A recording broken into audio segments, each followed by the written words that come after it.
সরস্বতী পূজার আগে কুল খাওয়ার কেন বারণ? এর পিছনে রয়েছে এক প্রাচীন ঋষির কঠোর তপস্যার গল্প। মহর্ষি ব্যাসদেব যখন তার জ্ঞান সাধনা করছিলেন, তখন দেবী সরস্বতী তাকে এই কুল ফলটি দিয়ে পরীক্ষা করেছিলেন। পূজার আগে কুল না খাওয়ার আসল অর্থ হলো নিজের ধৈর্য এবং নিজের প্রলোভনকে জয় করা। এটি আমাদের শেখায় যে লক্ষ্য পূরণ না হওয়ার পর্যন্ত বিচ্যুতি থেকে দূরে থাকতে হয়। আর রক্তবর্ণের পলাশ ফুল কেন অর্পণ করা হয়? সাদা শাড়ি পরা দেবীর পায়ে এই লাল ফুল কেন দেয়া হয় জানেন? কারণ পলাশ ফুল হলো জ্ঞান অগ্নির প্রতীক। এটি আমাদের ভিতরের কাম, ক্রোধ আর মনের অন্ধকারকে পুড়িয়ে ছারখার করে দেওয়ার বার্তা দেয়। দেবীর চরণে পলাশ ফুল অর্পণ করার অর্থ হলো নিজের ভিতরে নেতিবাচকতা ত্যাগ করে নিজেকে পবিত্র করে তোলা।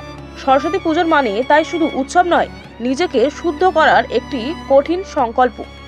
পঞ্চম, হাতে খড়ি বা পাথরে খোদাই করা ভাগ্য। শিশুদের শিক্ষার প্রথম ধাপ হলো হাতে খড়ি। কেন এই দিনে কেবল